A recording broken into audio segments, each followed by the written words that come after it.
তো মহাকুম্ভের সময় প্ল্যানিং করেছিলাম যাওয়ার, কিন্তু যা পরিস্থিতি ছিল সেই পরিস্থিতিতে যাওয়া হয়ে ওঠেনি। তো এখন চলে এলাম মহাকুম্ভের সেই ত্রিবেণী সঙ্গমে, প্রয়াগরাজে। আর এখানে দেখুন, এখানে আমার একটা জিনিস খুব বাজে লেগেছিল যে যেখানে পাচ্ছে ভগবানের মূর্তি নামিয়ে দিচ্ছে, এখানে গঙ্গাজির ওই সামনে একটা শিবলিঙ্গ নামিয়ে দিয়েছে, আর ওখান থেকে সব যাতায়াত করছে, পায়ের জল এই জল সব ভগবানের গায়ে লাগছে।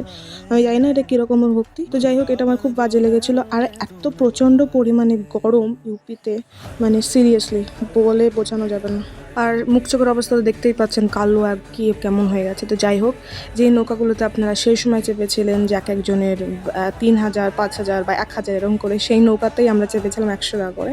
যদিও একদম ওই সঙ্গমের ওইদিকে নিয়ে যায়নি, কিছুটা ঘুরে নিয়ে এসছে। তো যাই হোক, আর তাছাড়াও অনেক কিছু ইয়েতে আমাদের কাছে টাকা লুটেছে অলরেডি। তো প্রথমে ভেবেছিলাম সঙ্গমে যাব না, যেহেতু প্রথম দিকে অনেক টাকা চাইছিল। আর জানি না এই আঙ্কেলটা কোথা থেকে এসে দেন আমাদের বললো যে এরম এরম যেতে পারেন আপনারা না। তো ভাবলাম ভালো, এইটুকু টাকাতে যা হচ্ছে যখন যাই। গেলাম, দেখি আবার অন্য একটা নৌকাতে চাপালো, দিয়ে ওখানে নিজেরাই পুজো করালো, মানে কোনো জিজ্ঞাসাবাদী নেই যে আপনারা করবেন কিনা।